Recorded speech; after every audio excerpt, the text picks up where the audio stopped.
অনেক দিন ধরে তোমাদের সাথে আমার কোনো রান্নার ভিডিও শেয়ার করি না। তো হ্যালো এভরিওয়ান, কী অবস্থা সবার, কেমন আছো? আজকে ভাবলাম তোমাদের সাথে আমার রান্নার একটা ভিডিও শেয়ার করি।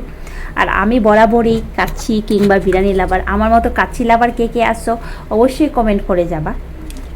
হঠাৎ করে মনে হলো একটু চিকেন কাচ্চি ট্রাই করি তো। আর তোমাদের সাথে যেহেতু অনেক দিন ধরে রান্নার ভিডিও শেয়ার করা হয় না, তাই আজকে ভাবলাম যে একটু রান্নার ভিডিও করে নিই। অন্যদিকে আমি রান্নাবান্না একদমই পারি না, কিন্তু আজকাল একটু একটু ট্রাই করি, নতুন কিছু এক্সপেরিমেন্ট করার জন্য হলো নতুন নতুন কোনো রেসিপি করার চেষ্টা করি। ও তোমাদের সাথে কথা বলতে বলতে আমার কিন্তু চিকেনটা ম্যারিনেট করা শেষ। ম্যারিনেট করা চিকেনগুলো আমি অনেকক্ষণের জন্য রেখে দিয়েছিলাম, আর অন্যদিকে আমার আলুগুলা ভাজা হয়ে যাচ্ছে। কাচ্চির মধ্যে কিন্তু সবথেকে বেশি পছন্দের আমার এই আলুগুলা।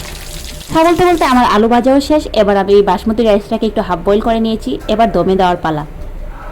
দম দেওয়া শেষ, এবার আমার চিকেন কাচ্চি রেডি। এই যে দেখেন কত সুন্দর কালারফুল একটা কাচ্চি রান্না করেছি।